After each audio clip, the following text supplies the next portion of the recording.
What's happening, everybody? Happy Monday. Hope everybody had a nice weekend, a little bit of a chilly weekend. My name is Ian Walsh with Hard Money Bankers, and below on my screen is Ryan Walsh with Hard Money Bankers.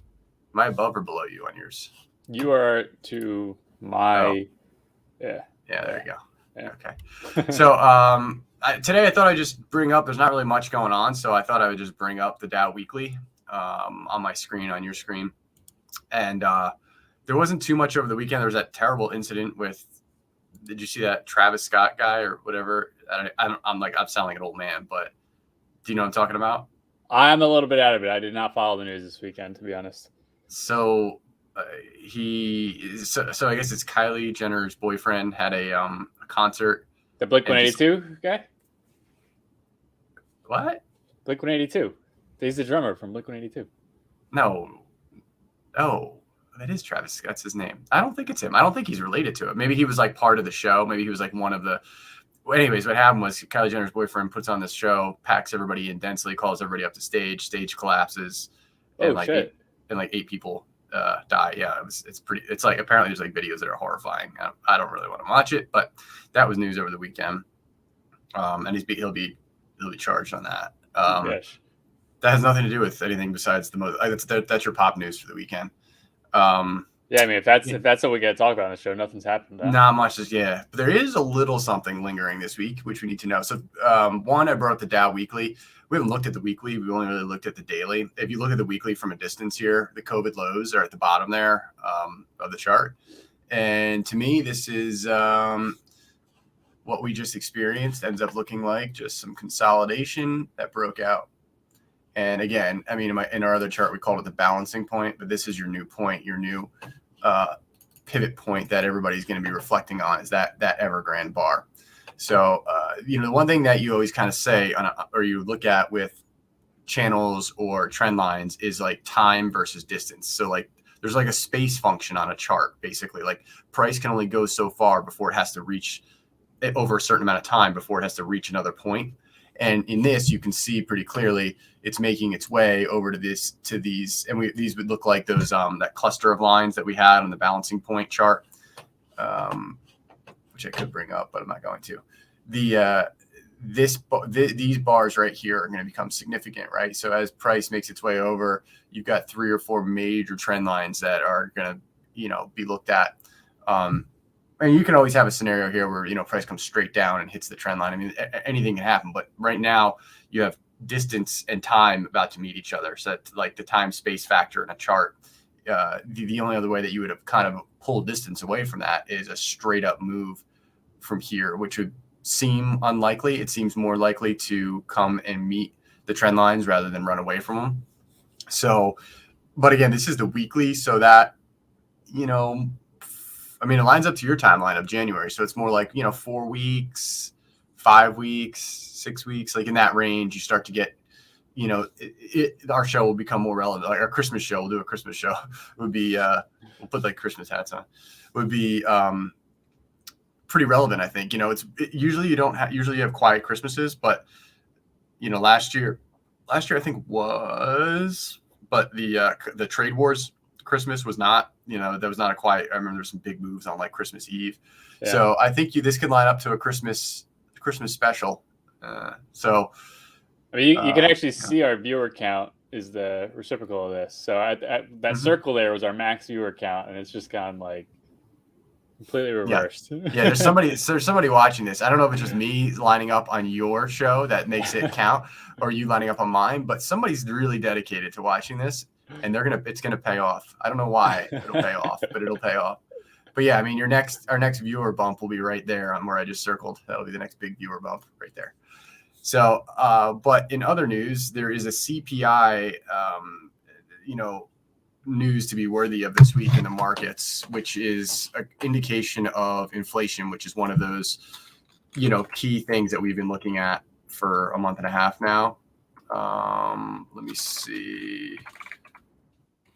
You carry a little bit here. Let me pull something up. I mean, we got inflation, we got Evergrande, and those two things have not, and supply shortages, right? Like until those are resolved, we will be on this show saying the fundamentals don't match up to price. So yeah, until that's always going to be the theme. Just scrolling through real quick to see. So tomorrow at 8:30, there's some big news. Here's the CPI. CPI is at 8:30 on Wednesday, 8:30 a.m. So you actually have a lot of people trading the pre-market. Ebenezer, how you doing, man? So you have a lot of people trading the pre-market on Wednesday, and that's going to be a key number. I would expect a trend to break off this potentially, to break off the announcement of the CPI at 8:30 a.m. on Wednesday. That's really Treasury currency report. That's tentative. Yeah, that's your big one. I think the whole week is going to revolve around Wednesday at 8:30 a.m. and that'll probably set the tone for the direction of the week as well. So if you're a news trader, that's what you're eyeing for sure right now. Yeah, there's going to be a lot of volume that day. Because if anything, I mean, I'm sure everybody, like the entire market that's watching our show, the big players that enter are thinking, okay. The whales. What's that? The whales are watching our show. Yeah, and they're also keying in on our, what we're watching, which is obviously inflation. Our big ones were inflation, Evergrande, and supply chain. Yep. None of which have changed or done anything to make us think otherwise. No, but the market keeps going up. So I'm seeing people call it the great melt up. But that's pretty good. I do like that. I like that a lot, actually. Yeah, it is melting up. I mean, that's what's happening. Yeah, I mean, just what does it mean? Does it mean there's like 10 people in the world that are just laughing, exchanging their billions of dollars, and like the rest of the world, everything in between? Yeah, the rest of the world could be poor and fighting each other, but everybody's watching what these 10 billionaires are doing, and we're like, oh, I guess everything's okay. But it's like, yeah, we're fine. We're fine. We have no food. We're fine. Yeah, but I mean, it's like that Elon Musk tweet. Did you see that? Should I sell Tesla? Or no, they said if you sold like 1% of the company or something, you could cure world hunger. Oh yeah, he said, yeah, I'll do it. Somebody's just got to prove it to me. He was yeah, no problem. It's open accounting, open source accounting with you're going to show me how this money is going to be used to cure world hunger, and then I'll do it.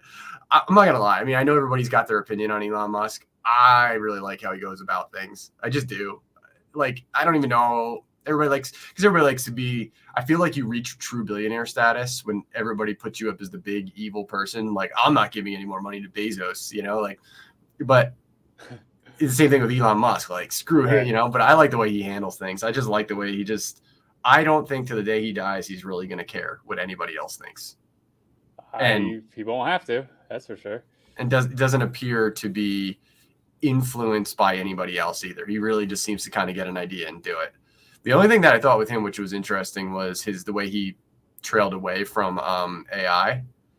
And he said, I mean, so he was very much, I don't know if you know, but he was a very big proponent of like, we're screwed with artificial intelligence, and like made a pretty big campaign around the world to say like, stop, or like, we need to have governing laws about this or we're in trouble. And then he ended up saying, like, realizing he wasn't going to win that fight. So he just said, if I can't beat him, I just got to join him and do my best to like, to basically just steer it. Like, he's just trying to steer the direction as opposed to fight it. Are you aware of that? Like, it seemed like he was deflated by like the scariness of the future. Maybe. I mean, Elon, I remember his whole thing was like, we're going to be in Mars next year. And that was, 2015. Right. And, he's a dreamer for sure. And, that's how he gets to where he is he just lives in the stars. But, I'm sure for when you're a billionaire, you just have so much data input that you're probably, I don't want to say flip-flopping, but like you just got to choose where you put your energy, right? Well, and you're 30, and all your stuff you're dealing with is 30 years into the future from when anybody else on this planet even knows, right? So like you can't even come out and be like, this is why we should do this. Like, you're like, dude, we just like, I just invented a human with artificial intelligence that can outthink the entire planet. Then you're not going to see this stuff for 30 years. Like, it's, you know what I mean? But he's probably already got like 100 of them cloned in his, like, in a vat somewhere. So yeah, and you got, most of the world is just trying to find their next, meal. They're not thinking about 30 years in the future. No, right? It's not on the radar. Not on the radar. Yeah. It's not careless or anything like that. It's just, everybody has their immediate next step right now, and that is not what most people are thinking about. Yeah. So, all right. Well, let's check in tomorrow, but I think Wednesday will be a little bit more of an exciting day. If Wednesday comes out bad, look for a little viewer bump on Wednesday. If it comes out bad, if it comes out good and the market goes up, can we go negative viewers? Can we have like less viewers than zero? Can't even watch ourselves. You can't even watch yourselves. I mean, just to tie it all back to real estate as always, how are you looking at this from a lending perspective? I'm a little bit, my internal gut thermometer is a little less fearful than it was a month ago in terms of like what could possibly happen in the short term, like 4 to 8 weeks feeling. Yep. That could shift, but I'd still say that before that, I didn't even really have to look at the thermometer. Right now, I'm still looking at the thermometer to make sure the temperature is right. Yeah. And I think that can shift. I think that can go up or down a few degrees over the next few weeks. And I think, like we said, the thermometer will be continually looked at until these 3 items are handled. Like there's no other way about it because they can't sit out there. Yep. So and still no really kind of solution to all 3 of them. No, we're still going to see. I mean, the other thing we're going to be seeing here shortly is the results of the game that we've been watching from the elections. So the big one news that just came out was, the private company mandate for the jab. Everybody's got to, so like those kind of battles are going to happen. And there was like 10 states that came out to file against that in court. I know people in New Jersey from a real estate perspective. I mean, literally there was a phone call this morning from somebody we know that said, Murphy's in, I'm leaving. And like, literally he's like, I'm going to Jacksonville, Florida, I'm gone. So like, I bet there was a whole lot of people that were waiting in the New Jersey area to say like, all right, maybe if such and such gets in, we have a shot. But as soon as Murphy gets in, they see the video that can't come out. Like, will that cause enough of an exodus from already the largest vacating state in the country? I don't know. I don't think so. I think just everybody coming from New York, just replacing. I think politics has always been like this. And every year everybody thinks it's like the most important year ever, but sure. It's honestly the same story, that I've heard for the last 35 years of my life. So I think it's business as usual. I agree and disagree. I think the topics of this one have different kinds of implications, more so than prior. Because I think you're stacking, like you've always talked about, freedoms being taken. That's always been kind of somewhere in the background. But the way it's being done at this point, and when you're intertwining health with it, I think it changes. And when I say health, it's new. It's a new twist. So I think it adds a level of. I think it's same old show, but like with like upgraded, they reskinned it, and it's like got a lot more attention this time as opposed to,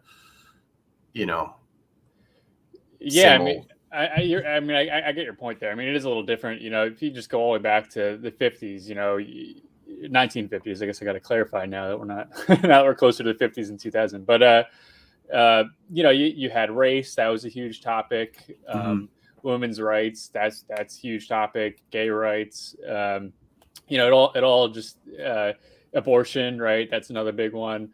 There's all these different topics that have always been really big in the political world. Even go 9/11, right? Like security and like giving up your rights. Like police can just come in if they can just be like, you might be a terrorist. Now they can do whatever they want, right? But people are okay with it because like it's for your protection. But this is the first time it's been, really about somebody's health. I mean, you might be able to argue that with abortion because that's actually is a part of it, but not like the main part of it, right? And I think because it affects everybody at every moment. So like when you had like national security, you're like, all right, every time I fly, I got to deal with this stuff now. So it's like when I fly or when I'm in this small population of people, and there was other like weird things that came of like security issues that were like way over extensions of like government, like, oh yeah, it's a national security issue, just label it that and whatever, right? But it didn't affect everybody the way that, like, this is a worldwide effect that this is having. This is not just our country, like every country is doing this. So I think every human being on the planet right now is faced with this conversation to some degree, which is, I can't think of any time that we've ever seen this. Like even in 2008, you could say anybody that owned a home, kind of. It was more like anybody that was over leveraged that owned a home. It was still Right. like a subsection of the population. Now a very much larger one, but this one's more like, I mean, even in civil rights, in women's rights, in any of that, you were still talking not women's rights. So what, but it just and those are huge topics too. But this one's like literally every human being, and then you're talking about like some people don't believe it's healthy, some people do believe it's healthy, right? So it's just like it's a different level, in my opinion, this time. Yeah, I mean, either we're justifying it and saying no, this time it is, a bigger deal than the previous ones, or it is just the same story, different topic, right? Yeah, right. Just replace the headline. I mean, we're gonna know within. I mean, it's either gonna just fade off into the sunset and be totally backdropped by either inflation, Evergrande, or supply chain, or it's going to ramp up and be weaponized with inflation, Evergrande, or supply chain. So it's going to be one or the other. So we'll find out. Yeah, 2022. See, this is the sequel. Yeah. I keep forgetting that. The sequel. Oh yeah, man. So we'll just call this year the sequel. Sequel. A-L or E-L? E-L. It's an odd word now that you pointed that out. 2020-2. 2022. So we did a good job on this chart right here. All right, we will let's do this tomorrow, and let's see if the Wednesday's announcement on inflation will be significant. That's good. All righty. All right. Talk to you tomorrow.